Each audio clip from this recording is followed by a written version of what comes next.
Hello, welcome.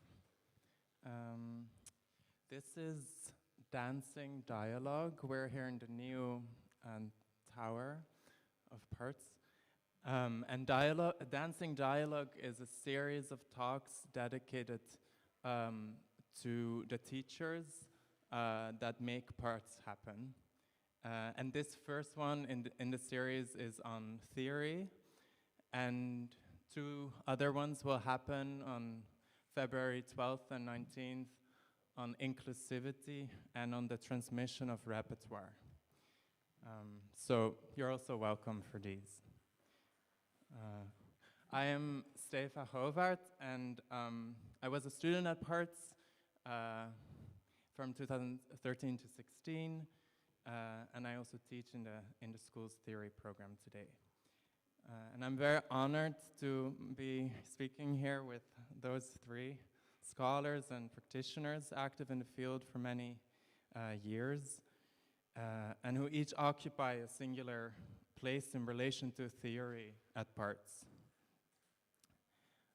And some of you will be familiar with them, all of them, some of them, and some will not. And so I am gonna proceed and do some bio info.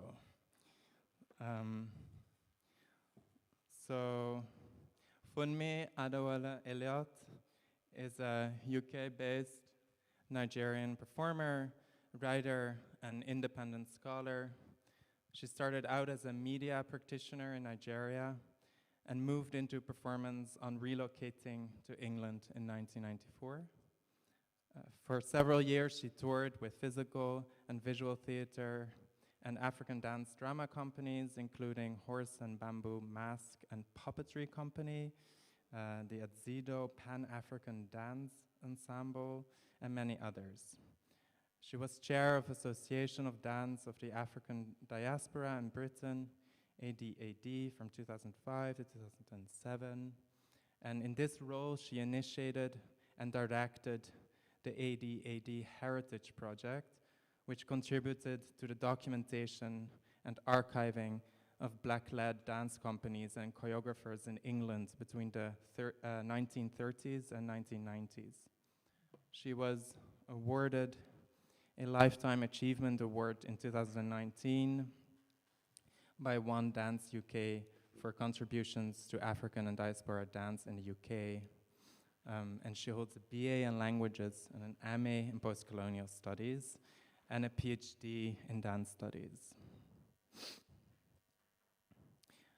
Bojana Cvijić, all the way there, born in Belgrade, Yugoslavia, and based in Brussels in 2001, is a practicing dramaturg and writer whose research spans performance theory, critical theory, philosophy, and dance studies. She is single author of Dramaturgy at Work, that's a forthcoming book, which we look forward to, and Choreographing Problems, Expressing Concepts in European Contemporary Dance and Performance, and co-authored 5 books, most recently Toward a Trans Individual Self, a Study in Social Dramaturgy with Anna Vujanovic. She's professor of dance theory at Oslo National Academy of the Arts and visiting professor at Center for Dance Research at Coventry. She has been affiliated with P.A.R.T.S since 2002, where she teaches performance and dance theory and has overseen the theory program since 2014. Since 1996, Bojana has made, performed, or collaborated on numerous works of music, theater, dance, and theater in Europe as a co-director, dramaturg, or performer. She's also collaborated with artists on video installations exploring dance and choreography with Steve Paxton, Yvonne Rayner, and Spatial Confessions at the Tate Modern with Christine de Smet, actually. Yeah. Continuing her research on social choreography and dramaturgy, trans-individuality, and anti-fascism into social practice, Bojana has also been co-organizing collective platforms of self-education and experimental production. And then Rudy Laermans is Professor Emeritus of Social and Cultural Theory at the University of Leuven, Belgium, and has been a guest lecturer in theory at several art schools, a role he continues to fulfill at P.A.R.T.S. His academic publications are situated at the intersection of classical and contemporary sociological theory, social systems theory, and critical theory in its broad sense. These frameworks also inform his work on recent social phenomena such as individualization, neoliberalism, populism, and the precarization of artistic labor. As an essayist and critic, he regularly writes on culture and the arts, including contemporary dance. He's also active as a dramaturg and translator and is the author of numerous books, including Moving Together, Making and Theorizing Contemporary Dance. So, that being said, and we can start, and I wanted to start with a more general question, actually, addressed to the three of you together. And that also kind of takes its cue from something that is being published in the book that was published upon the 10-year anniversary of P.A.R.T.S. So this is the 30-year anniversary. And that's an interview with Anne-Therese de Keersmaker, director, and choreographer Jérôme Bell. And Bell prompts Anne-Therese to elaborate on the school's mistakes. And it's a weird, maybe, way to start, but I will reframe this mistake. Anne-Therese notes that students tend to complain about two things. One, not enough physicality. Is this even a dance school?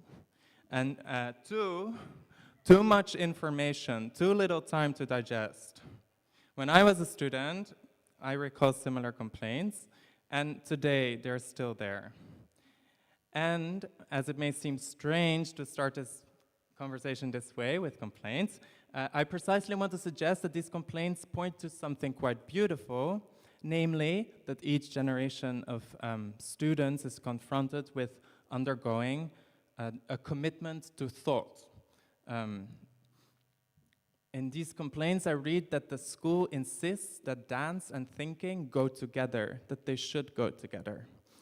And while this may be experienced as demanding, if not exhausting, it inevitably shapes the student's relation to dance and performance for years to come, and that's generous. At P.A.R.T.S, theory has always been an integral part of the curriculum, next to dance, theater, and music, and not only dance history and performance analysis, but theory seminars also include philosophy, sociology, gender studies, decolonial theory, and more. And students are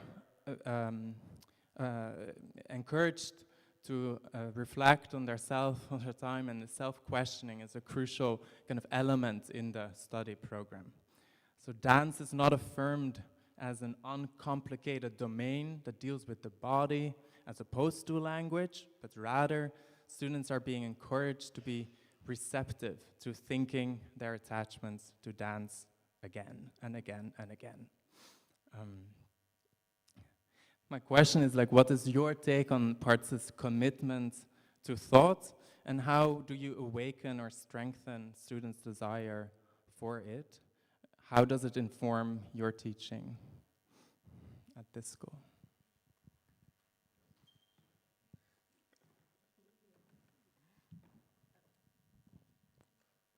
Thank you, Stefa. I'm wondering about the sound, because sitting here we are echoing a lot.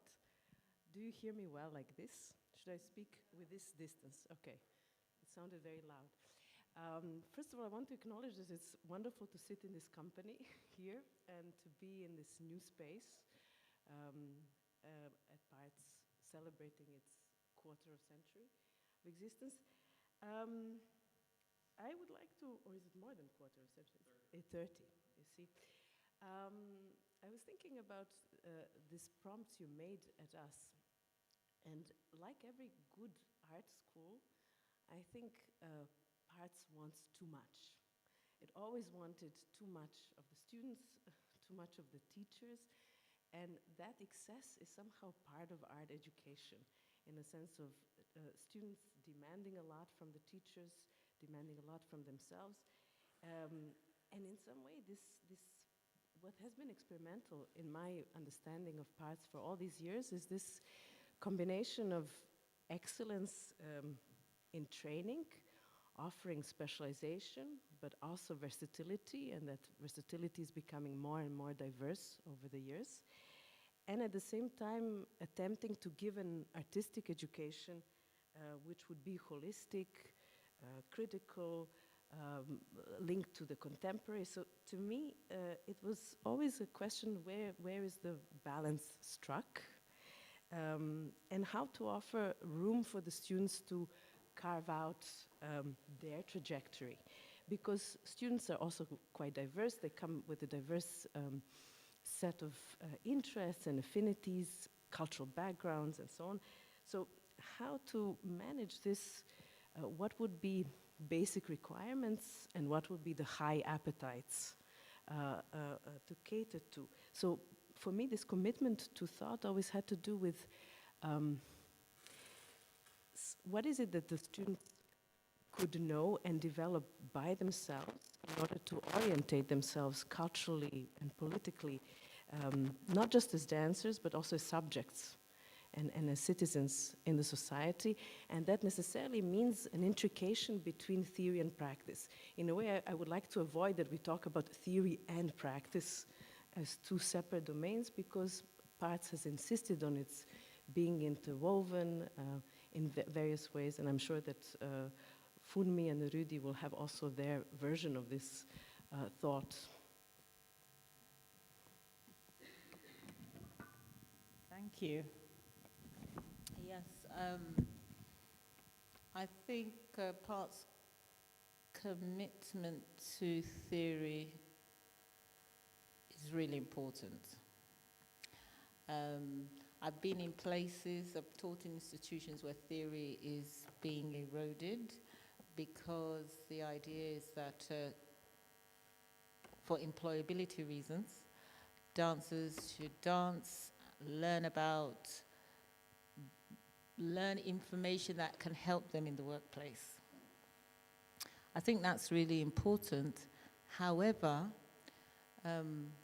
my understanding of dance, having taught as a performer, is that a dancer is not working in a general understanding of dance as the general public. A dancer who is trained in contemporary creation is working in the public sphere.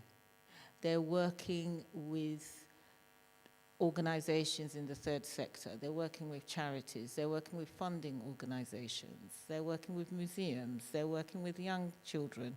Sometimes they will join projects in which they are dealing with political issues. They're going to fill funding applications. They're going to encounter a lot of things that have to do with politics. And also, we've entered a time where dancers they don't only learn dance technique. I mean, when I landed in Europe in the mid-90s, people trained in 2 or 3 techniques. You did Cunningham, Graham, or release technique, and then you try to get into a company doing one of these things. The language has shifted from becoming a technician to having your own dance practice. So when you come to a school, you learn a hybrid, a wide range of dance forms. You learn dances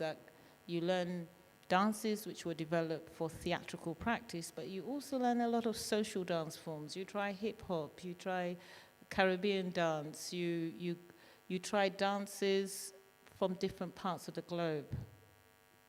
You need to be able to therefore contextualize your dance practice. When someone asks you, why do you have hip hop in your piece? Is it correct? Are you diluting that African dance form? What are you doing with that Chinese movement and fusing it with this floor work? What are you going to say if you have no theory?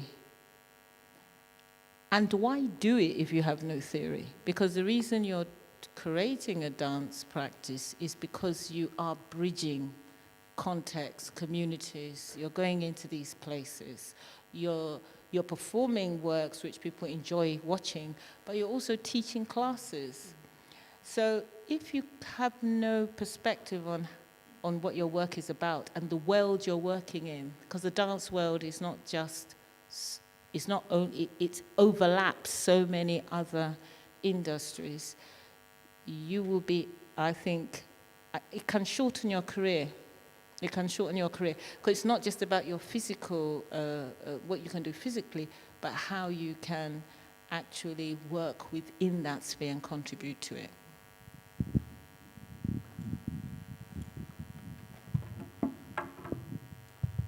I will join in at the moment, but let's just be clear about theory in P.A.R.T.S is many things. It's not one thing, it's many things. So there are different frameworks. You mentioned them already, post-colonial theory, sociology, etc.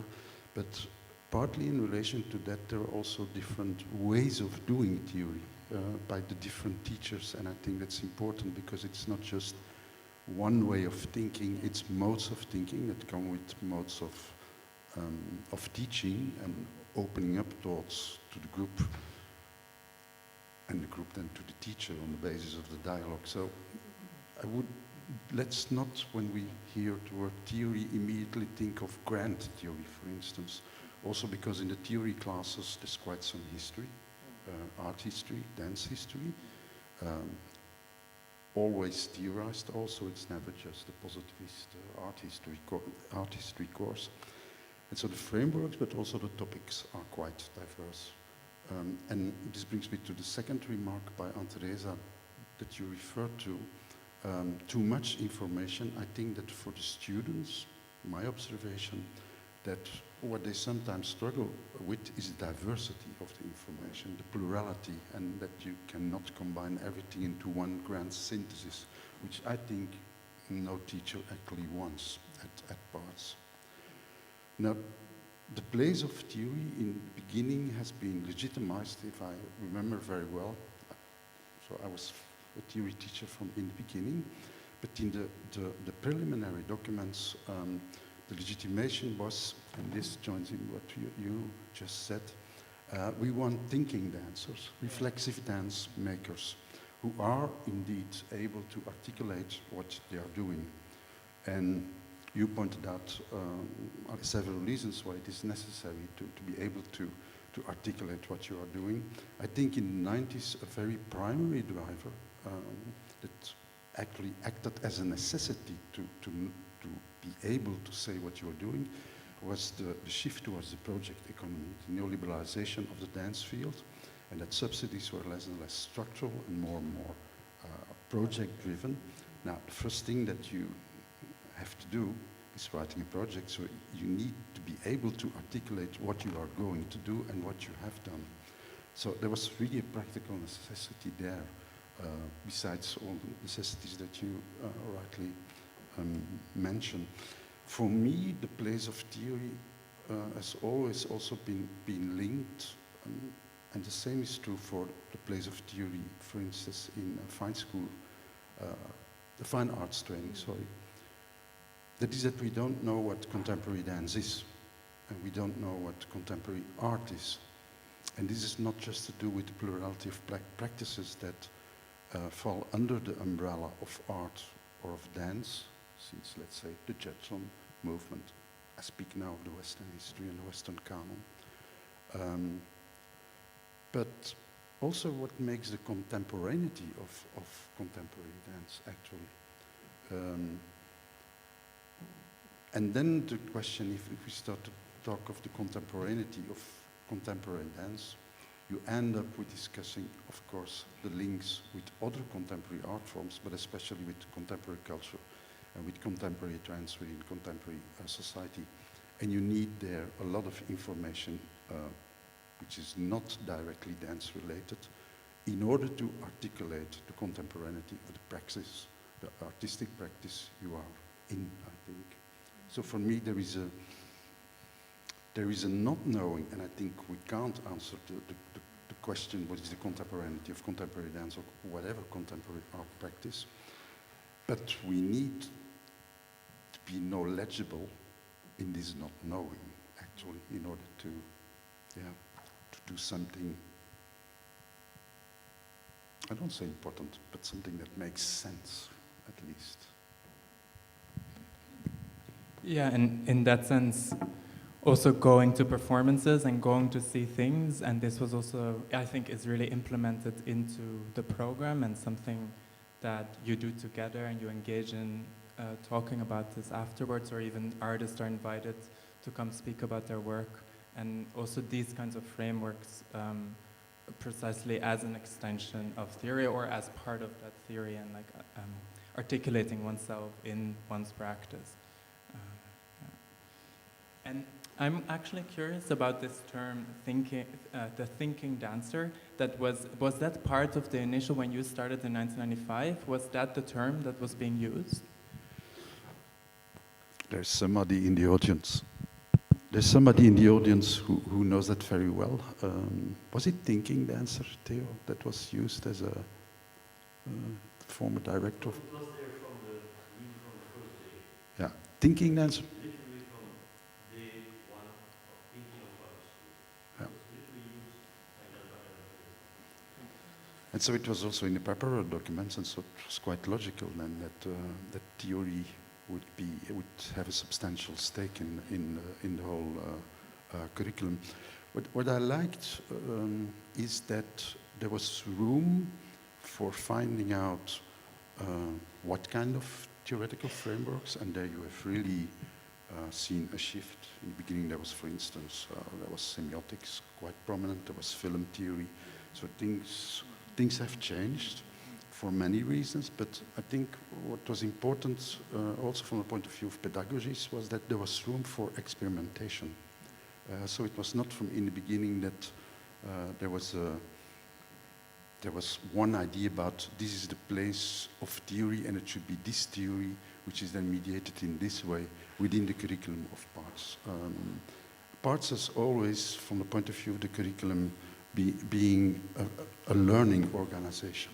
So things could go wrong also in theory classes, or we could come to the conclusion that this doesn't work with the students at this place in the curriculum. So this is one of the things that I like in P.A.R.T.S, which is very different from a university, that it's an open space when it comes to the question what kind of theory, what's the place of theory, etc. And was this also new to you as a teacher, or was that a new environment for you? It was a new environment with this proviso, and that stopped at a certain moment. Actually, we could do what we want. This was, I mean, I teach sociology, but it was open what I could be teaching. At the universities would be impossible because colleagues expect that students know A, B, and C.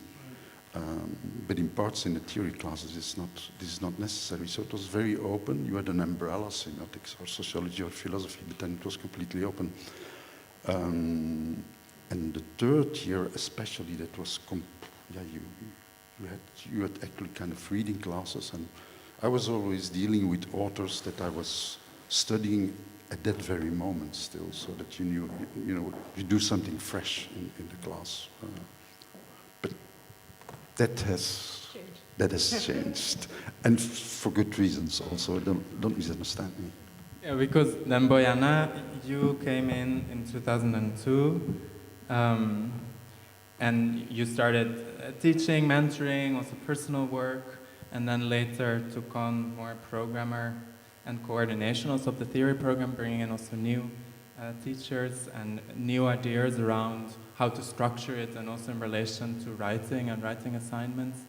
Can you say something about the climate in the early 2000s? And there sometimes I also remember that you would speak about, it was quite exciting to be among people who would sometimes even bring in their own references, and you would also include that in your material. And yeah, that trajectory to taking over coordination and what you wanted to change maybe at that point. A lot of questions. Where to start?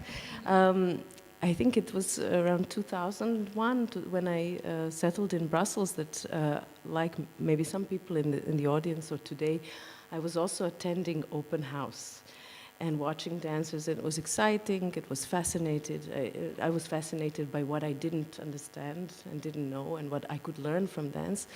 But I also noticed that the way references were circulating or how these young makers were articulating themselves was somehow in a gap in relation to a history that was quite, I would say, selective and canonical at the time, and that perhaps something could happen to unhinge the potential of the art to think, the capacity of art for conceptual imagination. And I don't think that it's something that I brought in, but I was interested in it, and it was a shared spirit. I remember I'm looking at Theo van Rompuy, and I was 26 or 25, 26. I was sometimes younger than the students. At that time, there was not limit in age. So it was also intimidating to be in class and to pretend that you have authority. But how to study theory from art, not only the theorization that art is capable of, but that books and how the other arts, especially visual art and cinema, were embedded in an atmosphere where they could make their own concepts, their notions, they had their own vocabulary.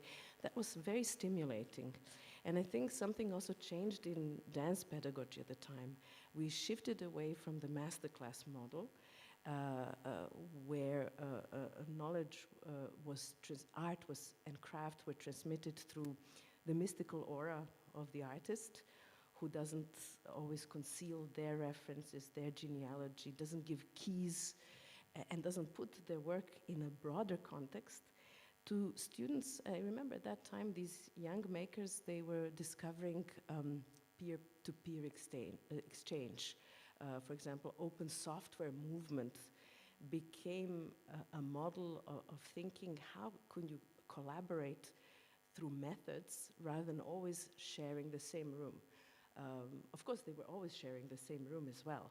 So this thinking dancer, as I understood it, was how to be a collaborative artist who co-creates. It was not a breeding ground of individual choreographers as single authors, although due to the market, to the dance market, it did spawn some important names. But those years in 2000s, there was a sense of shared urgency. And I remember that same people were populating the studio, classroom, and theater. We kept on seeing each other and participating in the same conversation. And the commitment to thought was a commitment to passion, to create something together that would matter. And I think there was the school was a platform for that encouraged students to think themselves already as an artist who could come and contest Jérôme Bel at the time. I'm not sure that we are there now, because in the meantime, infrastructures of dance education changed and became more standardized and more formalized with accreditation.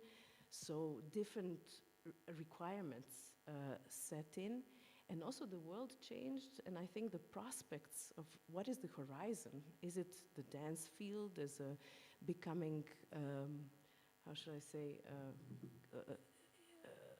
rivaling visual arts or cinema in its experimental sense, which is, I think, the historical moment of the 2000s?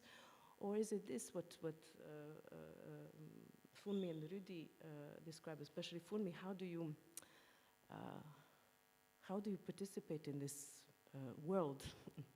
And what else do you have to orientate yourself, and where is your agency? Because nowadays, I don't expect that everyone who has study dance will necessarily remain in dance. But there's so much more that they can do and offer, and that means also that dance is less exclusive, and can be, I would say, have more importance in a broad social sense.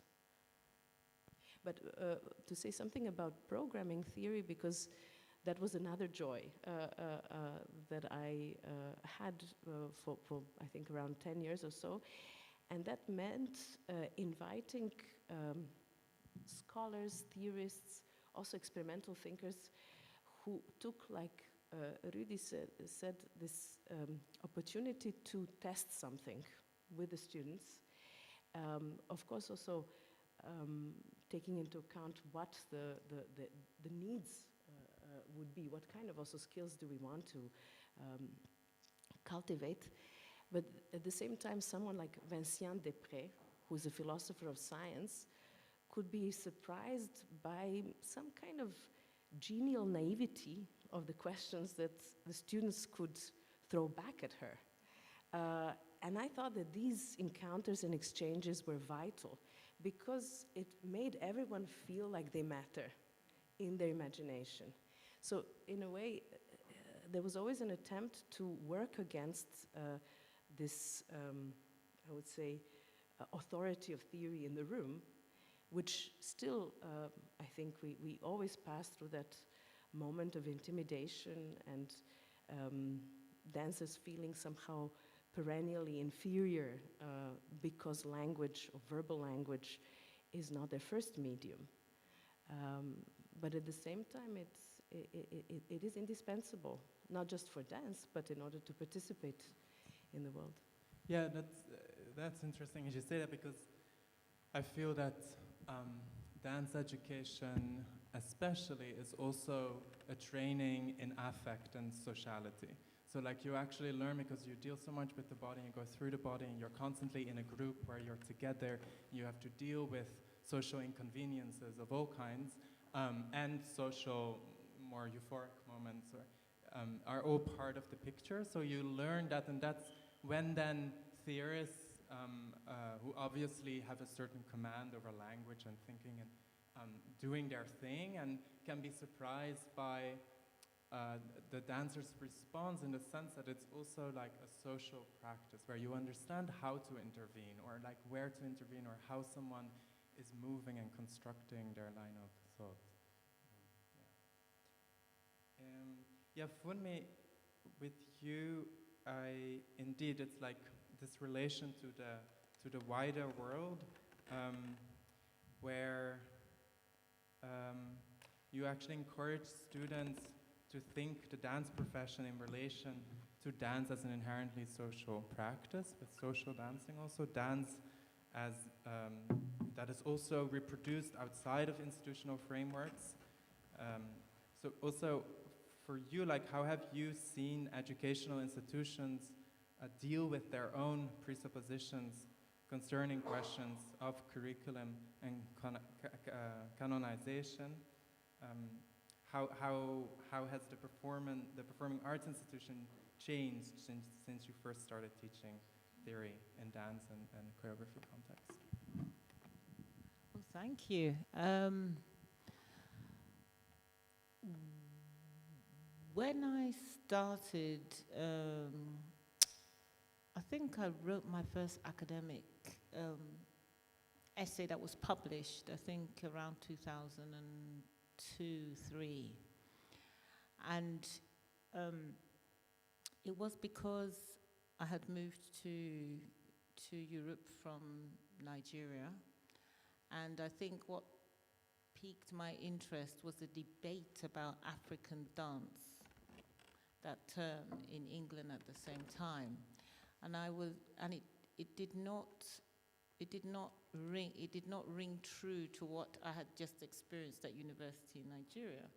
So for example, people were saying African dance is static. And I was like, where does that come from? I mean, I've just come from a university in the studios. We make up dance movement and we put on shows. And then I began to understand there was different discourses that people were relating to. And a lot of the theory used to support theatre productions of Africa, which contained African dances, was from anthropology and not actually related to what went on in studios. And this made me very interested in dance history and dance theory. By the time I did my PhD and finished it in 2017 and started teaching, dance history was cut from the curriculum, because I'm just answering your question about what has changed. And a lot of institutions in Britain where I'm based were, getting rid of dance history, getting rid of dance philosophy, creating curriculum called maybe contextual studies. And I found that these contextual studies modules were good. They did contextualize the students' work, what they were doing, and useful, but it didn't provide them with an avenue for understanding, or because you can't teach a student everything in a 3-year degree, but you can give them concepts, frameworks that they can continue to develop. And I found that was being reduced. And I feel that is, I think that is dangerous, actually, because we're trying to diversify, we're trying to be more, our cohorts of students are becoming more international, and then you're reducing the theory, and you're trying to diversify the offer in the studio. And it doesn't prepare students for what they want to do. What I loved about when I was invited to teach at P.A.R.T.S is, again, I was sort of given almost an open, like, wow, you could, just teach them something good, And I just thought, great, I'm going to look at contemporary dance within a transnational backdrop. And my interest was so that students could start looking at their personal stories in relation to theory. Because I think it's very important. I mean, the cohort of students in P.A.R.T.S is amazing. It's truly international. And from each place, how contemporary dance is perceived is very different. So what is contemporary dance if we think of it as a transnational practice? We did attempt to define contemporary dance. We did fail, like you said, but we all agreed on definitions that were good enough to allow us to continue. But understanding that dance as a profession has a different epistemology, a different way of thinking than general ideas of dance, is very fulfilling. So, I think one thing that P.A.R.T.S is doing by holding on to this thinking, the thinking dance, I think is crucial and a good thing to do. And how was it that, do you think that you're a question to the students to bring in their embodied dance through social dance? How did it then redefine contemporary dance, or how was that taken into account in trying to define what that was? You see, a lot of dance practice nowadays is drawing on so many things. Already, many choreographers in the last 20 years are using social dance forms, non-Western dance forms within choreography. It's not new. However, it makes a lot of debate about what is contemporary dance. And so for me, it was to look at what is contemporary choreography. Because where the exchange actually happens is in the choreographic practice. The reason why a dancer who is born in an African country or in South Asia, for example, can come into contemporary dance after years of studying traditional forms, it's not because they learnt a modern European technique, it's because they engaged in this transnational thing called choreography. And so to understand, and also where a lot of debates happen and a lot of struggles happen, is people start trying to understand contemporary dance from their social background, because most people danced before they started training as a dancer.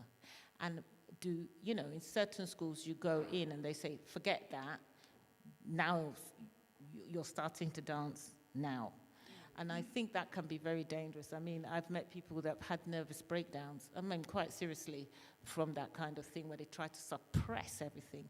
But to understand that what you've learned socially, what you've learned in your family, what you've learned in your community can have a place in your practice, and how to understand what it means moving between contexts is very useful. Rather than say, now you're training to be a dancer, forget everything you've done before, and then you struggle for the next 10 years to try and make a choreographic practice that incorporates yourself, as if your practice is about integrating yourself into your work. I think it gives people mental illness. No, quite seriously, I sat down with a friend and we counted 20 dancers who had actually mental breakdowns trying to understand this. So yeah, and this is very relevant, I think, in parts like coming to this, like a big context, institutionality that they're confronted with, coming from so many social different backgrounds, and having to confront that. So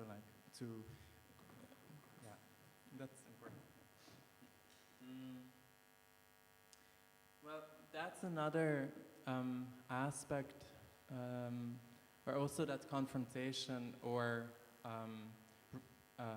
difficulty arises is through the school's choice to teach in English, and English as language, lingua franca. So, and there's a little quote I want to. Yes. So this is Boyana writing. The fact that we all have to speak English brings the initial force of synchronization, which shatters the temporalities that students coming to study at P.A.R.T.S have lived. After accepting the givenness of such a constraint, how to keep playfulness rather than the feeling of loss in relationship with the places and times left behind without the likelihood of return. There's a lot there. Yeah, there's a lot there. But yeah. I can unpack it. First of all, I wanted to say something thinking about contemporary dance, and I remember our conversation around the transnational, and an attempt also to replace that phrase, that term, contemporary dance, because I think the debate on what is contemporary is somehow parked on the side. It seems to me that we partake of a historical present, and this historical present brings different lineages, and time is paced in different contexts differently. And we also have to acknowledge that even here in Belgium, in a school that is situated in a at least bilingual, if not trilingual country where 3-4 languages are spoken, the relationship to English is instrumental, and it's also minoritarian. We all use English, so to speak, except for you, where your English is somehow, even though it's a colonial language and the language in which you have developed your professional career, but somehow this acceptance of the lingua franca is experienced as violent at the beginning, because it reconfigures the classroom and creates new hierarchies, and so from that situation, how to soften and redistribute and repotentialize the space with different histories, different contexts, different political histories, different lineages, different places where people come with an understanding of dance. Because also what is the version of contemporary dance, this composition of versatile and more diverse set of practices, techniques, theories that we offer, that's all the time up for definition. To me, it seems that once we accept that English is a tool, it also empowers and enables people to access a very large field of knowledge, but at the same time, how to keep not just the residual, but also a vibrant sense of place that they came from and that they might potentially go back to. I recall an anecdote I want to tell. I don't know if it was 2007-08. There was a class of dance theory I was teaching, and we were observing expression through different examples, and there was Eugenio Barba with his intercultural theater that was quite problematic. There was also expressionism in Germany, and the students were a little bit giggling. Expression was not popular at the time. It was the time of conceptual dance, one could say. And there was one person who was dead serious, and that was Fabi Barba, who said, this is contemporary in Ecuador, where I come from. Mary Wigman is contemporary dance. And I think 2 years later, we're sitting in a cafe, Fabi and I, and we're discussing, and somehow decolonizing option comes into the picture, this notion of delinking or divesting from the Western hegemonic discourses and trying to set up another history from in relation to the indigenous past, but also the period before colonization. And Fabi tells me that they are going to restage Mary Wigman dance evening. And they do. And they do this for the reason of provoking a double reaction in two different contexts. One in which in Europe, everybody's a bit feeling awkward. How are we going to see it? Is this a musealized performance? Why are they so fetishizing the original? And then having a much more heartfelt and warm reception of the same work in Ecuador.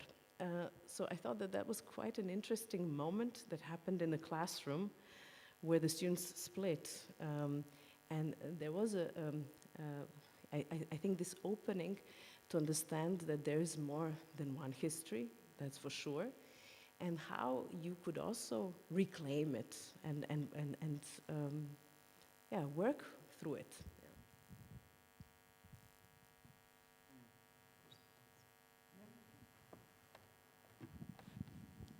Yeah, I think that's it's very interesting that I think it's very important that students know that there are multiple dance histories, and that's why I think it's important that I say to the students, what's your autobiography as a dancer? Because then they can see themselves in the context of how contemporary dance started as a movement in their country and why it's so different to what they see as contemporary dance in Belgium. And also to know that, yes, coming into an art school is a place of privilege, but in coming into the art school, you are coming into a place of global dynamics. And, you know, it's like my country, we have Nigeria, we have over 200 ethnicities. We have 3 major ethnic groups, Yoruba, Hausa, Igbo, and English is still our lingua franca, and we're still using it officially. Why? It's a tool. And so it's not an equal terrain. There are unequal global dynamics. If you're coming into contemporary dance, you're coming into a place which is networked internationally. The British Council's in Nigeria, the British Council's in Britain. All these agencies work together. If you're working in that context, then you understand how you're going to work with these dynamics with a vision. And like you were saying about Fabio, when you mentioned him, I realized I'd read his article, you know what I mean? And to have the vision to do what he did, you then need to know that you have the permission to do it, and that there's not one history, and you can speak across histories. And you can only open up other people's minds around you if you have that broader perspective, which having a dance theory and frameworks which allow you to be able to see things from different perspectives is necessary. Because once you've done a training in dance, like I'm working on a project called A Different Kind of Dancing. My mother thought it was absolutely bizarre to become a dancer. It made no sense at all. However, she thought dance was extremely important as a practice. You went to a family event and you didn't dance. That's oftentimes It's the mad. paradox. Yes. Oh, like So kind of- if you, so you might even become on the outside in your community, they might look at you as a bit odd. If you are going to take that odd position on as a choice, then you should be able to go into dialogue about it, or you deal with a sense of isolation. You know? So, yeah, that ability that dance theory gives you to deal with all these inconsistencies and unevenness and, you know, paradoxes, you know, is important. That brings me then to a term that I thought was very interesting and something I read by Rudy, which was that there is a distinction between non-trivial learning on the one hand and trivial learning on the other hand, where one is related to having a certain top-down function, knowing what you're going to be teaching. There is a party who knows, there's a party who doesn't know, and the party who doesn't know is going to know it by having gone through a certain series of lessons on it, and that's how that is then completed. That would be the trivial learning. Well, a non-trivial learning, maybe you could further explain, and then connect that to the term that is the title of the essay that you published for this documenting 10 years of P.A.R.T.S book, which is nimble thinking, where I had to look up nimble, and it's some kind of alertness. I mean... Yeah, that's the point. If we speak English, a lot depends on the dictionaries. Just about English, one of the practices that I always stick to in parts is reading texts, but that you have then a turn-taking machine in which different students read different parts of the text, and you immediately hear all the kinds of English that are spoken. Yeah, that global English doesn't exist; it's only minority languages which dialogue with each other. But speaking of English, it has completely changed. I'm still known in the 90s that people were there with a dictionary. I mean, a book, a dictionary. And then, of course, the computer came in, and the phones, and they're still there now, but they put everything in ChatGPT or something like that. So but what is really, for me, also from a sociological point of view, interesting is that students help each other the whole time, translating. And they're still the best translating machines in the room, of course. What is nimble then? It's an alertness, but it's an alertness for chances to think. But nimble is for me also associated, I would say not dancing, but nomadic moving, etc. So that you start somewhere and that you don't know where to arrive. And because you don't know which questions will be raised, and you are always interested in the questions that you can't answer, and certainly not immediately, that open up there for a collective space for thought. And you're especially interested in the questions that may never be answered, actually. Those are really the important topics. Now, the point is that you make a kind of improvisational parcours when you take this as a starting point, like, okay, there is this text by, I don't know who, there there is this topic on the table, but then everything can be taken in. And that was always for me, and is for me the most important thing, that is to make clear there's no stupid question, there's no stupid remark. They are just remarks. Yeah, and all the rest is categorizing, which is actually non-interesting. So that's the openness that should be there, but then you don't know where you are going to arrive.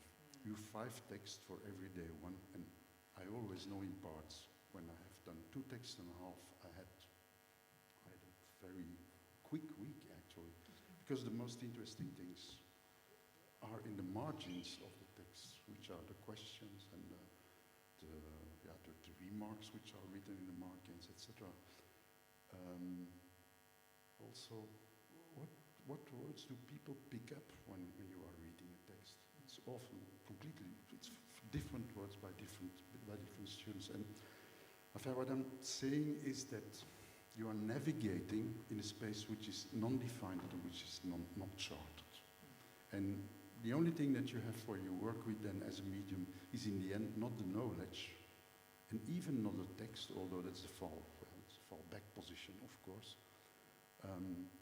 But I think that for me the medium imparts of doing theory is trust. Trust that perhaps the question that cannot be answered is the point to reach in this class. But trust also that that you can help each other. Well, a trust that makes for, it's an expression which I really cherish when it comes to teaching in P.A.R.T.S.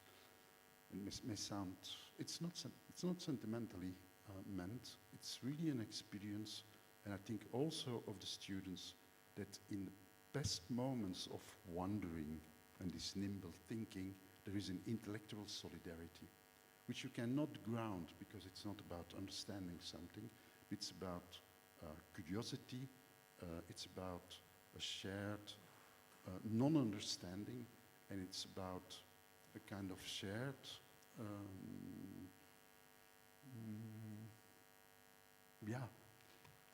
I think that's for me always has been the point in the theory teaching, that is that there's a shared respect for complexity. Respect is not the right word, but that there is a complexity which we are in and which we should be in, and we cannot go out, we have to leave it behind when we are making work, probably, because there's a kind of complexity with which you cannot go into the studio, but we have to take it seriously. We cannot leave it definitely behind. Yeah, that's also reflected, I think, in the decision to not have very formal assessment moments, and where especially I think the first, maybe of course through the Bologna system and the fact that it's a BN and MA now, it's more standardized, where certain moments of evaluation have to happen and take place.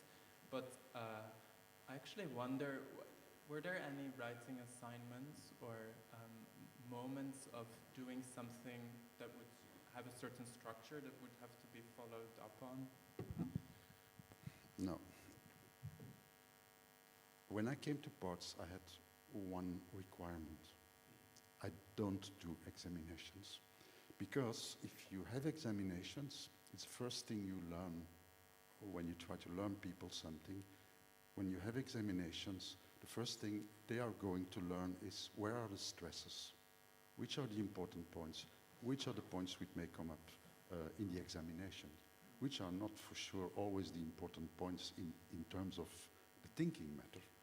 So there is a kind of observation of a class by the students, which is completely different when they know that at the end there will be examinations or there is an exam. I completely forgot this. Is so true. I forgot. Yeah. And that was would be one, that was for me really so. And two, I always had the idea that, look, I've seen pieces made by students in the second or the third year, which were inspired by theory classes. And of course,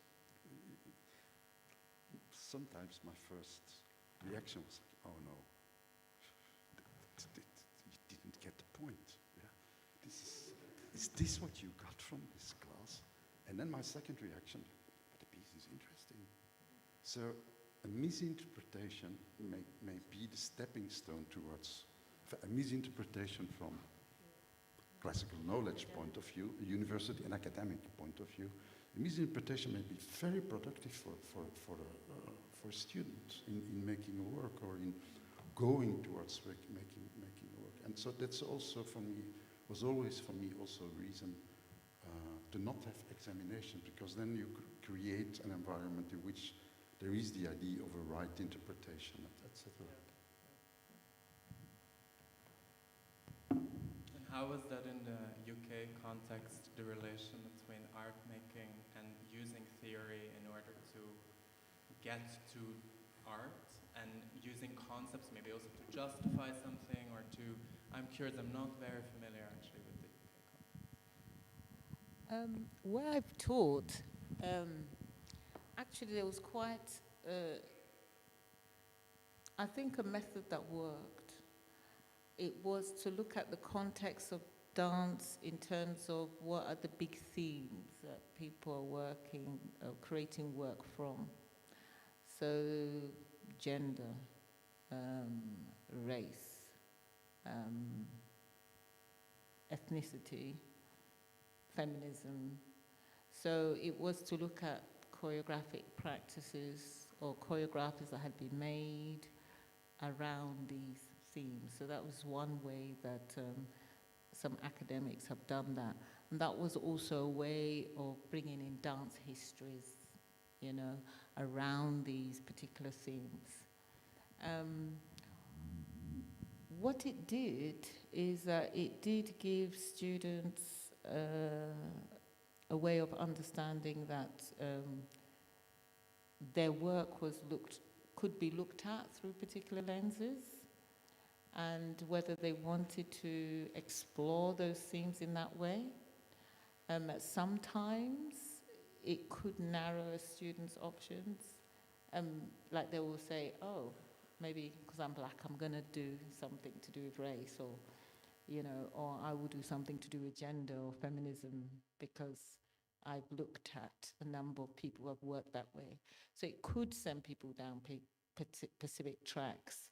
So that could be a deficiency of it. But at the same time, one hopes that if people learn that way, they could then break the box later. You know what I mean? Because sometimes it's good to have a box. And then later you go, you know, actually this box is constraining. And you can break out of it to explore other kinds of things. So that was very, very useful. I also want to mention something which is almost a contradiction to something I said earlier, that when I came to P.A.R.T.S, it was like free. I could, you know, teach what I wanted as long as it was good. And then I remembered actually in my first time of coming to P.A.R.T.S, I had long email discussions with Boyana, which I completely forgot. What was great is that she wasn't insisting I teach a specific thing. She was saying, what do you teach? These are some materials we've been using. And it was good to have that discussion because it gave me a sense of what was going on in the school, and also a sense of what was being considered urgent for the students to look at. So whilst I was given this freedom, I was also given a good sense of the context of what students were dealing with and the challenges. And I realized that is also why I did not come and teach contemporary African dance, because I could have come and said, I will give you a history of contemporary African dance as a case study of a non-Western contemporary dance movement. But rather, it moved me towards looking at to look for places of intersection between various streams, and therefore look at the transnational. And then maybe use some things from my experience as examples as that, but try and get the students to fill in the gaps from their own perspective. So this idea of trying to give a broad overview, yet give students specific concepts so they can go deeper in places, and the choice to do that, you know, which maybe exams can narrow down, is good. Although I do like exams, I must say. I do like exams in the sense that it encourages students to become solid in some concepts, and hopefully it won't keep them in a narrow box. Hopefully they realize that those boxes are just to make them secure with certain tools, which they can then use in other ways. Because it is still different when you have to write about something and dealing with that text and merely close reading a text. Yeah. I mean, this is clear, and today they do this, for sure. I was also wondering if there are questions from the audience. It is very dark for sure, but yes, you can, please, more light. And there is a microphone, so anyone who feels.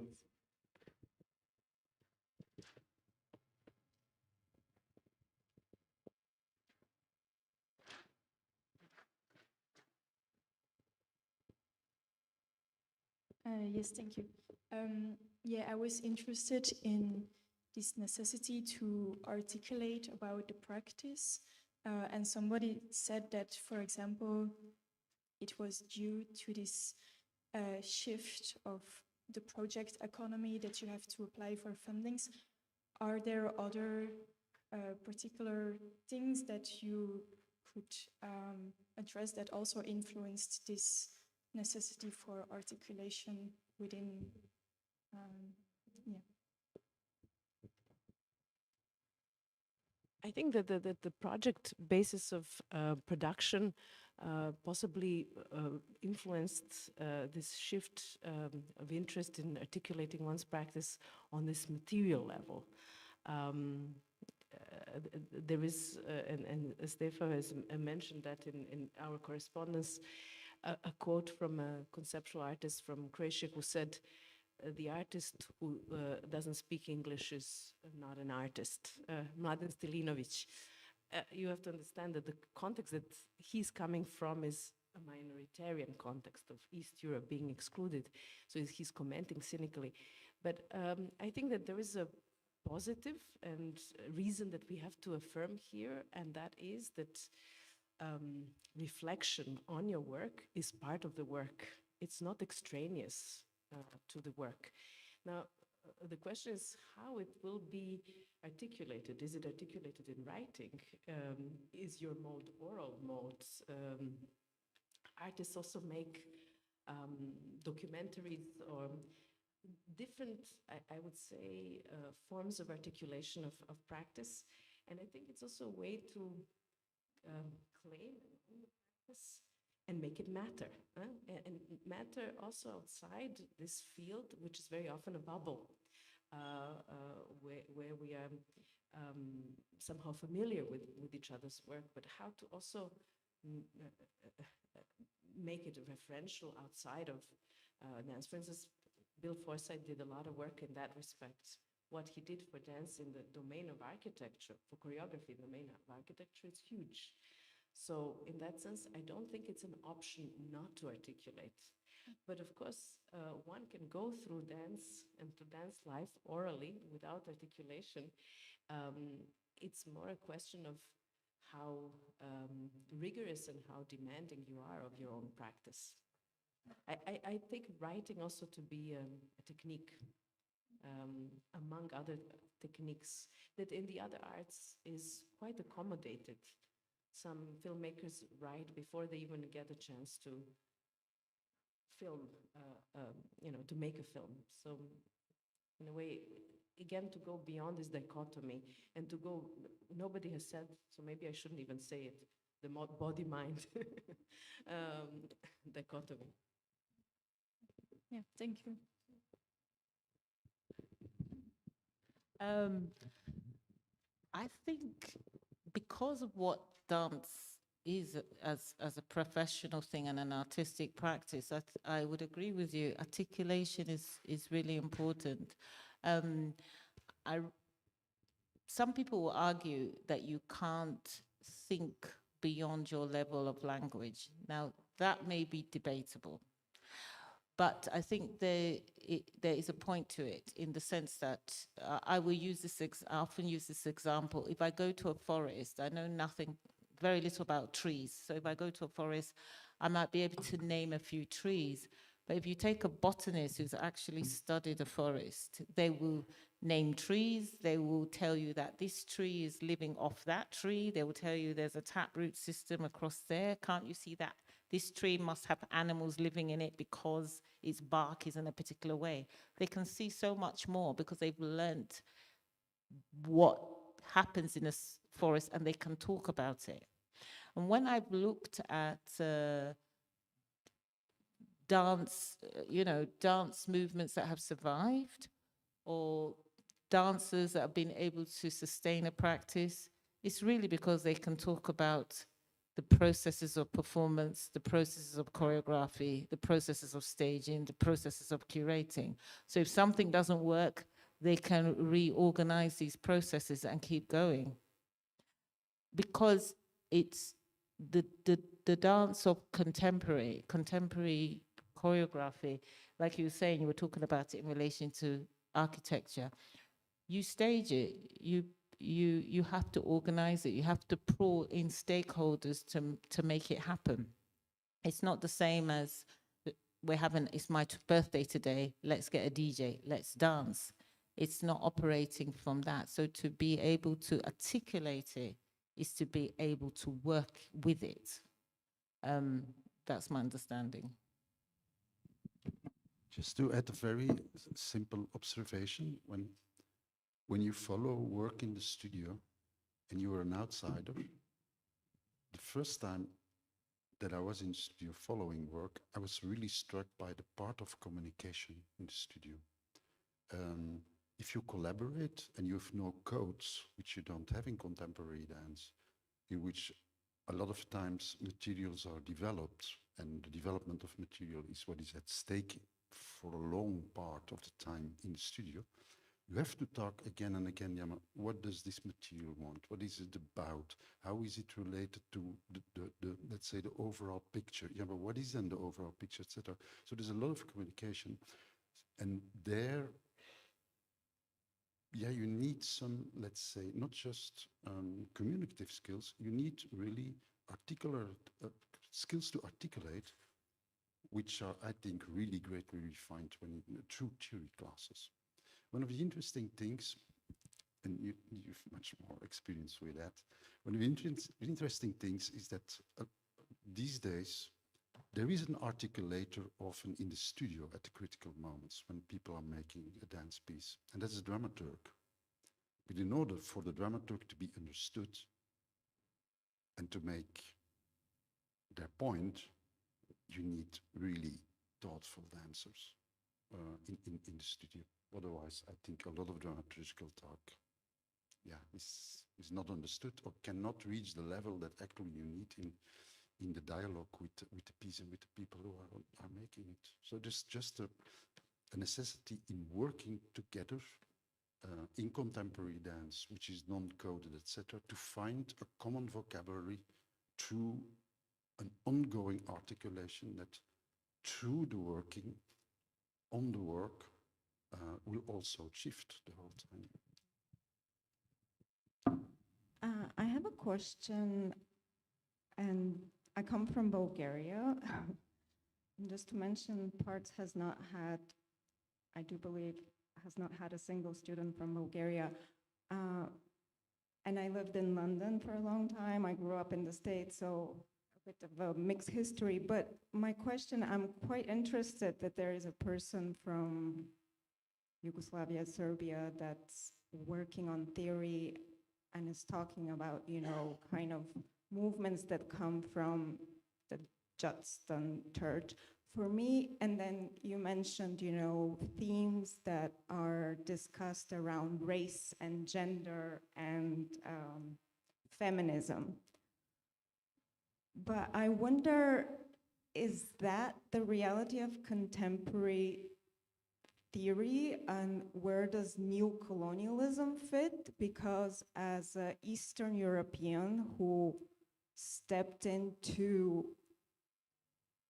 I don't know how to say this, I embraced all these topics and themes which obliterated a whole space, and now everybody's doing gender in Bulgaria and Hungary, and I don't know what's happening in Serbia, but it's a bit different, I guess. But I'm starting to learn that, you know, somatics came from, what is it called, like euthony, and it's never mentioned because it was kind of edited out.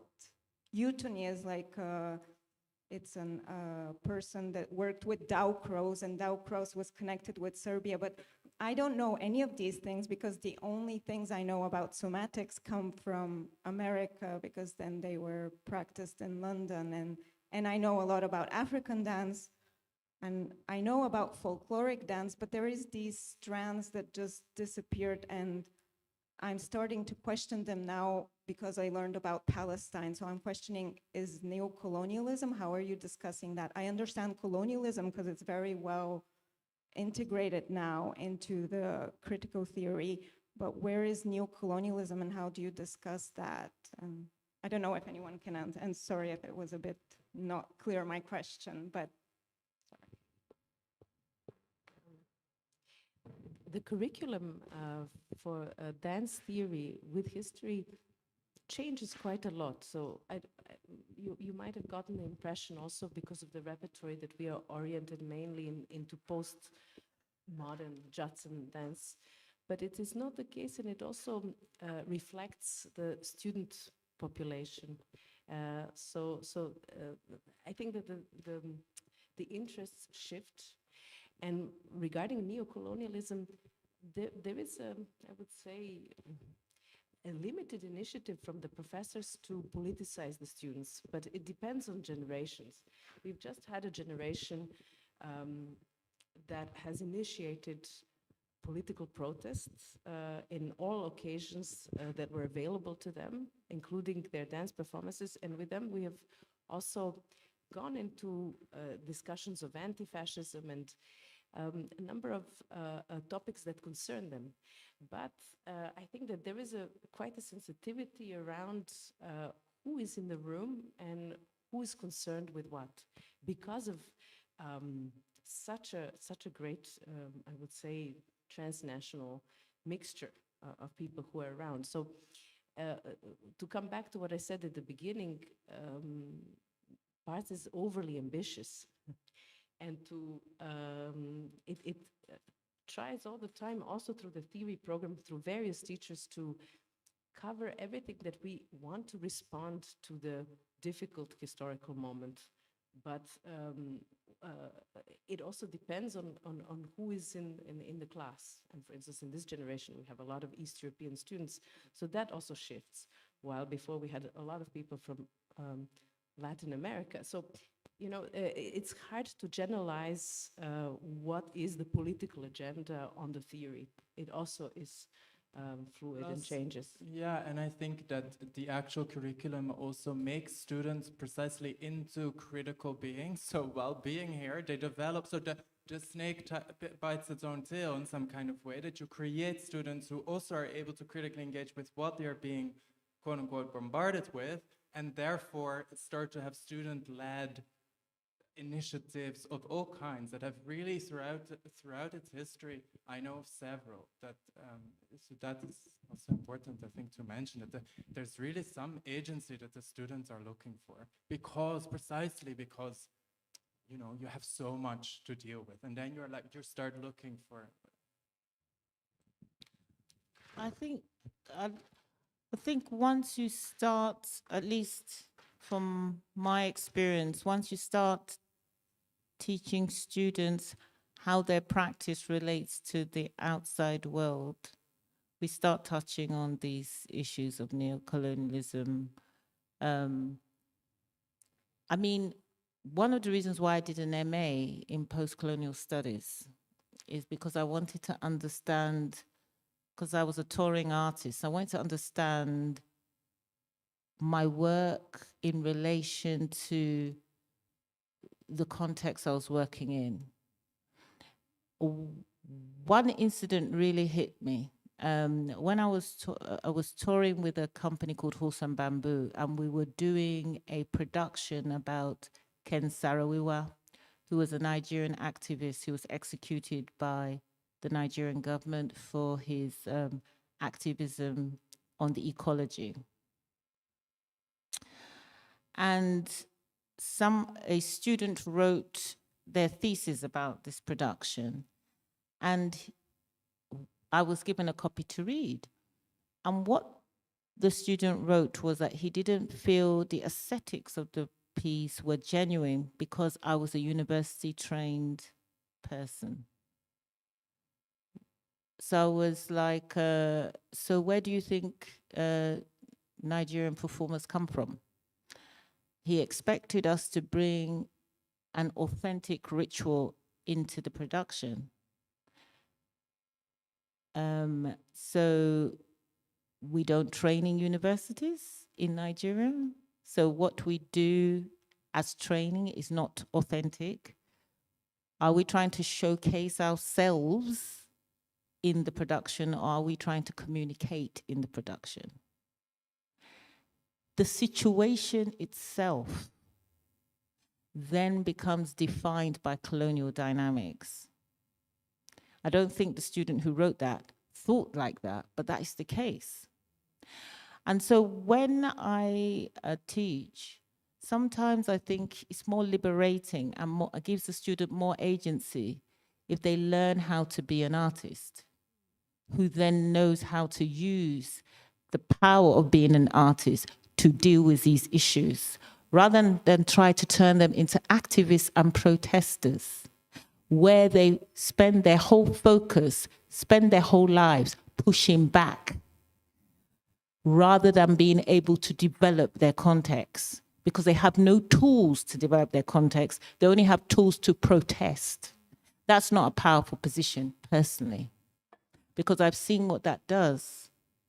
Where people cannot build, they can only fight. And I think so when I teach, the main thing is to say, all this does exist, these issues, but these are your tools to learn how to make art. And then when you know how to make art, go and talk about all these stuff. There are books, if you want that, there are tons of books. There are tons of, it's in the newspaper every day. It's in the media. If you're interested, you will find out. But it will come and meet you. You don't even have to look for it. It will come and meet you. These problems will come and meet you. But if you have 3 years to actually develop yourself as an artist, take it. I wish I had those 3 years. I didn't. Hey, I have a question, and well, not a question, more like I think it's as experiencing parts as having class with with the 4 of you actually, and being like held by the being part of these people that is very interested in theory in the community of parts. I think we had a very interesting conversation when we were in the exchange in Senegal with Fumi about how much, and you bring it now, like how much is it important to have these constraints to be able to push out, because sometimes in the context of parts, like you said, there is this openness to go for it. You know, it's a blank page. Go and do whatever you want. But because of the asymmetry of the community of that arrives in parts, that question is always complicated to answer, because who has the agency to go and just go crazy in the blank page, and who doesn't, and how can we, like, the constraints also help us to to give a space to more people or to more people around. So I think will be interesting that's yeah, like that approach that is not just all open blank and it's not like let's do text but that I think that conversation that keeps happening in parts is quite valuable in that level, and it's theory who is really, I feel that is who really holding it, like how much and how less are we opening these spaces, and what are they, yeah, where do we need to put constraints and where we don't more. That's the, I don't know if it was a question. I think I needed to add to the.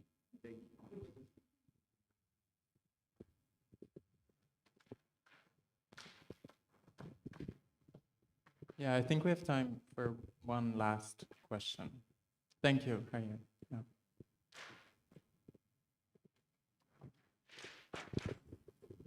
Yeah. Thank you. My question is very simple. You talked about contemporary and contemporary dance.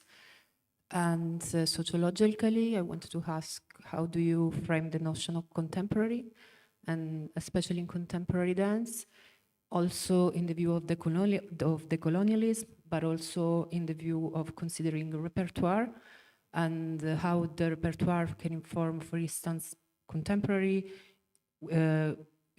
considering the notion of transindividuality. So how contemporary, how contemporary is defined, how contemporary is defined considering the colonialism repertoire in relation to transindividuality.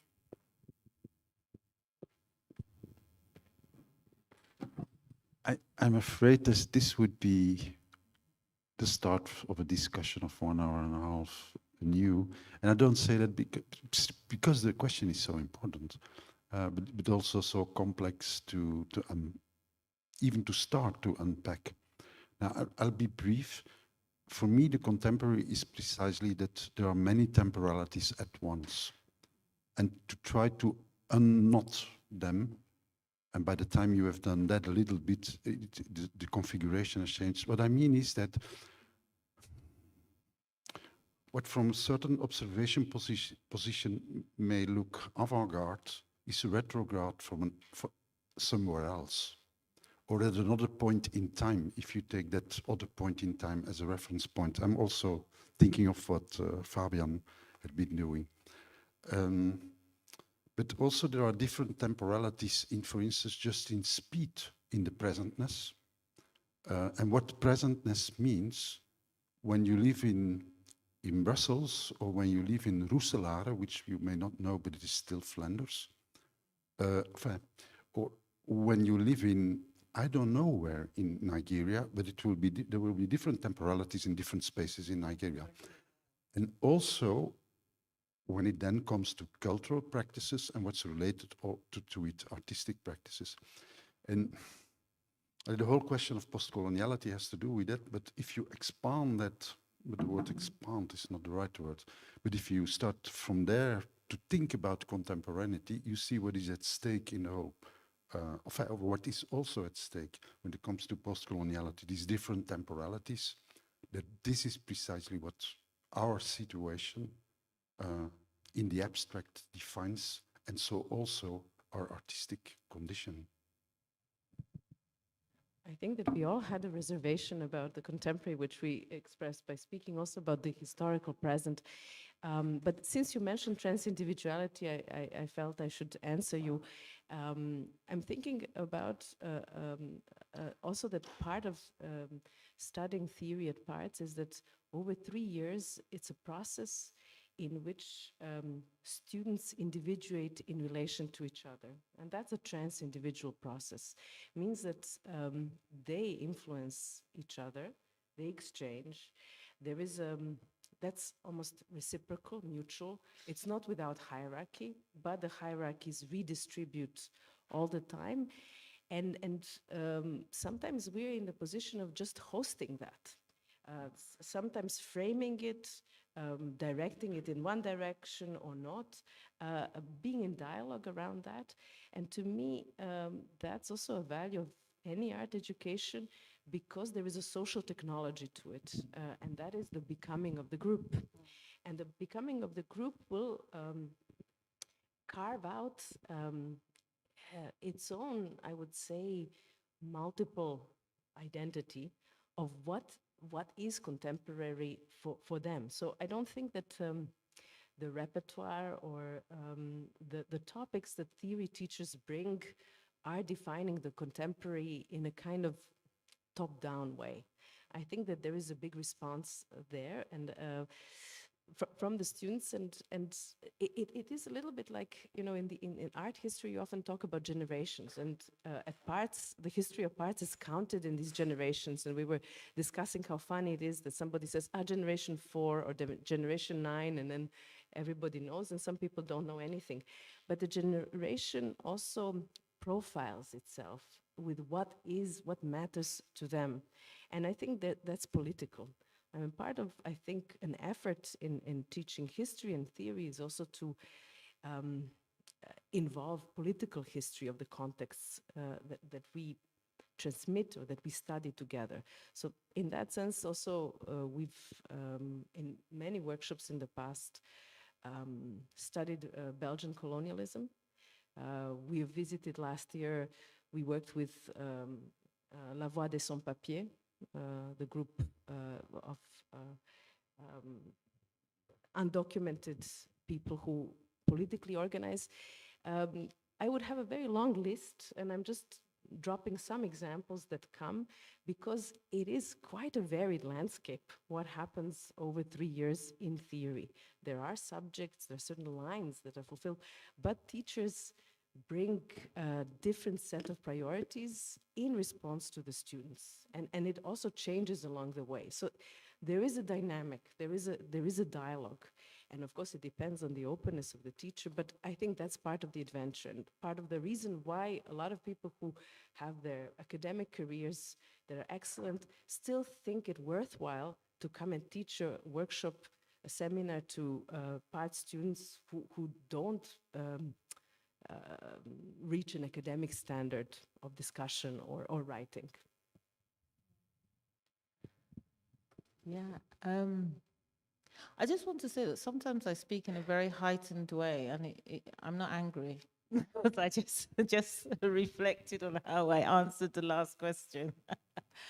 But it's just my mode of expression. The one thing is that in this post-colonial moment, there are still colonies, you know, there are still places that are colonized, and you can say some people have got their independence, but are still neo-colonized. So, you know, there's some people see the whole idea of the post-colonial as contested. Are we really post-colonial? However, institutionally, we're very linked. Before colonialism, for example, I use Nigeria as an example, Nigeria didn't exist, you know, it didn't exist. It was colonization that created those national boundaries. And our civil service, our form of government, many of those frameworks come from the West, and that is all over the world, in Asia, in South America. We're all using either democratic system, presidential, parliamentary. We're using a similar kind of school system, and it's linked. And after independence, when Nigeria became independent in 1960, like 20 other African countries, and did we get rid of these systems? No.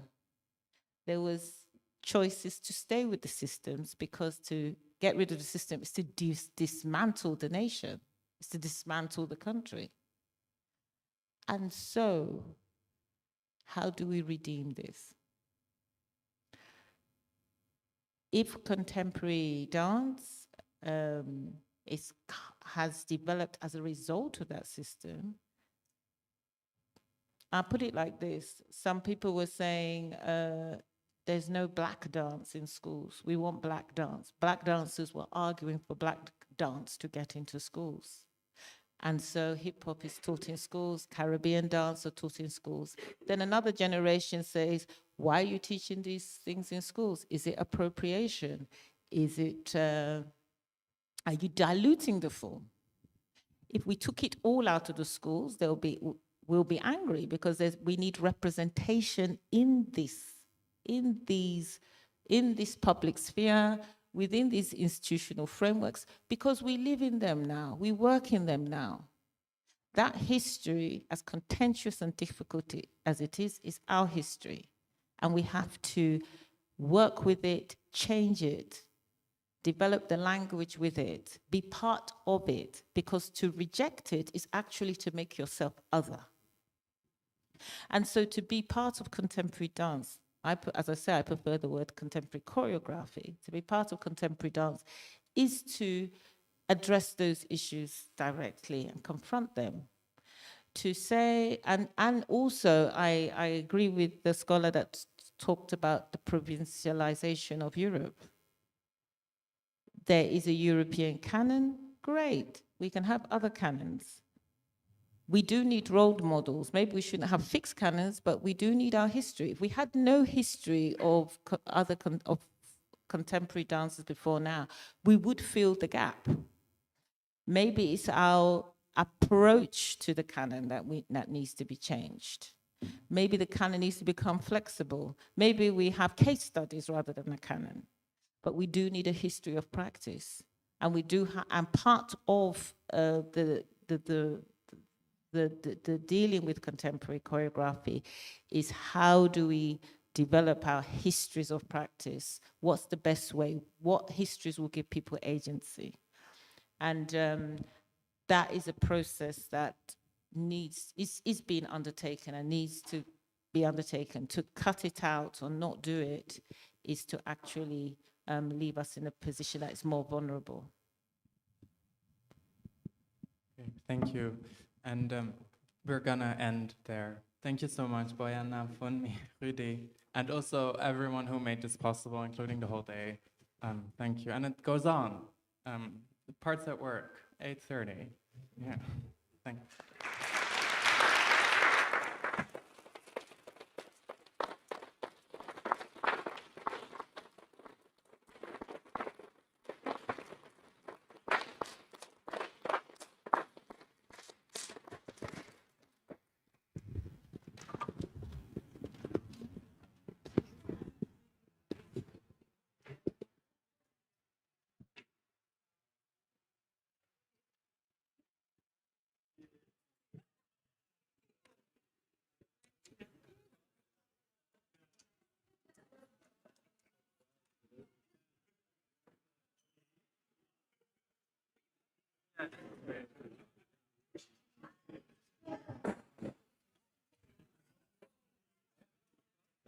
Thank you.